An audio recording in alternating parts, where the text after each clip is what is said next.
Welcome to Once Upon a STEAM project, Fairy Tales Inspiring Young Innovators, an exchanging adventure where the timeless words of fairy tales meets the exciting realms of STEAM, science, technology, engineering, arts, and maths. My name is Taíla Gimenez, and I'm thrilled to share this passion project I created for my primary school students. In the end of this session, we will explore how childhood fairy tales can inspire creativity, problem solving, and innovation in young learners. You live with practical STEAM strategy to help students design their own happily ever after. So, what is STEAM? Um, STEAM evolved from STEM in the early 2000s, recognizing that creativity is essential for solving complex problems. So, by blending science, technology, engineering, arts, and maths, STEAM education helps students think critically, innovate, and apply knowledge in real world context. STEAM fosters hands on interdisciplinary learning while developing problem solving, creativity, collaboration, and communication skills. Through interactive activities, students become inventors, architects, and scientists tackling challenges facing by their favorite fairy tales in a fun and engaging way. So, what is the process to develop a project related to STEAM? The first thing we need to know, we have 6 steps, and the first one is your question. Sometimes teachers think that to create a STEAM activity, we just need to do a hands-on activity. So build a house, create a sun clock, for example, and it's not like that. They need to solve a problem. So the first thing that you need to think of is what is the question that you want to be answered for your children, your students to search, to build, and find. The second one is the detail where they are going to search about the problem. So, why is it happening? If you have a question to solve, what is making the problem exist? So, they are going to search about this area.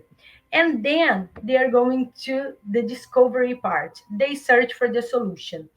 Sometimes the question that you create already has a solution, but is this the best one? So the idea is for them to look at this solution that already exists and try different ways, or to search for answers and why they are not working. So this is the moment that they search, they plan, and they create the solution. And then we have the applications where, like I say, the fun happens. So when the students learn everything, they know what they need to do, they go there and they create the solution that they want, and they build their own solving problem. And then they have the presentation. They need to present this activity, this solution for your class, saying what worked and what didn't work. Sometimes we always think that the students they need to find the solution, but sometimes we don't. Sometimes what we plan doesn't work. And this is also part of the STEAM methodology. So if you divide your class in groups and one group cannot find the solution, they are going to learn from the others. And then we have the link. That's when we finish everything and we need to reflect upon what we did and receive the feedback from other kids from the class or from your own teacher. So, what is the project that I want to share that I loved building with my students? We call Once Upon a Book Project. Why did I create it? I am passionate about STEAM methodology, and I work in an international school here in Rio de Janeiro. And we have guided reading sessions where the students they read with their teachers. And I used to see that they just read and nothing was being done with their reading. So there was no engaging during the reading. So I decided to create something that motivated them while making them also write. So what did we do? We created this project with fairy tale stories, stories that they already know, but they had to read, think about the main problem of the story, and bring that to real life situation. So we had sessions once a week, 40 minutes. So we used to read different types of text. And in the end, they were supposed to write on their reflection a different type of writing too. So I'm going to give an example of a project that we had so you can understand how things happens uh, in every step. So we're going to think about the story Three Little Pigs.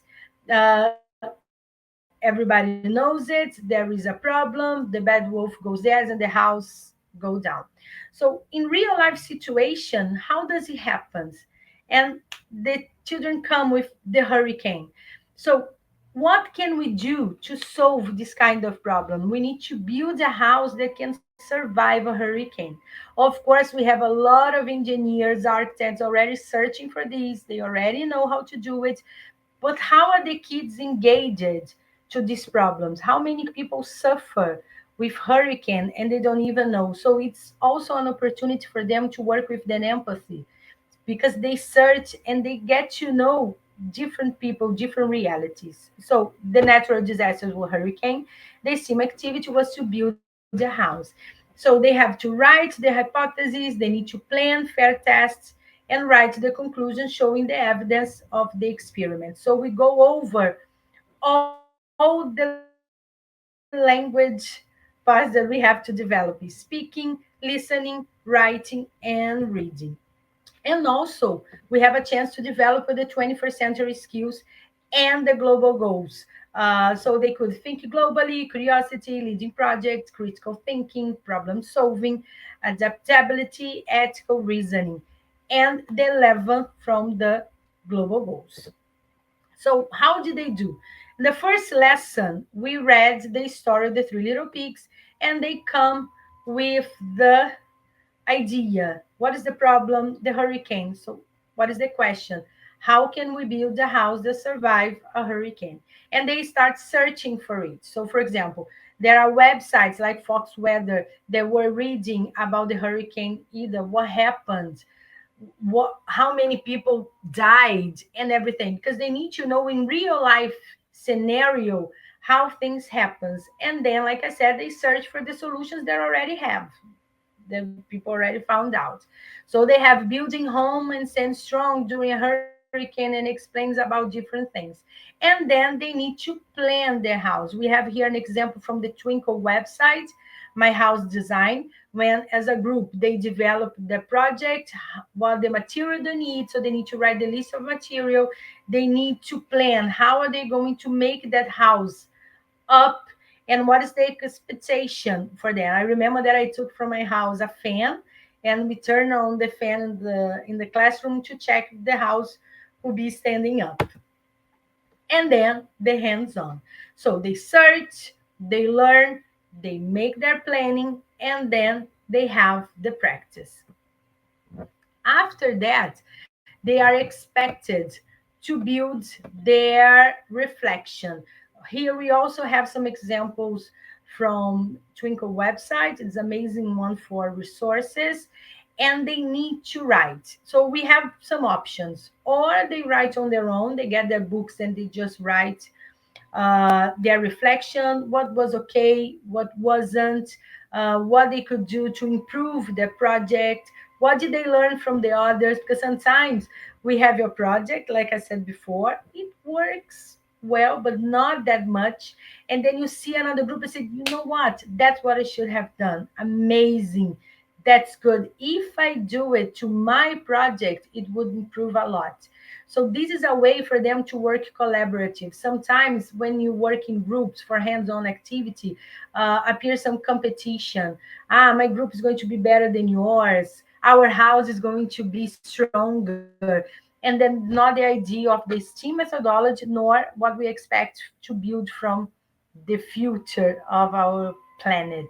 So the idea is for them to learn with their mistakes and learn from the others. I hope you have enjoyed it. You have learned a lot about it. This is how you can get in contact with me. Uh, and I can't wait to listen for your questions. So it's time for our Q&A session. Thank you very much.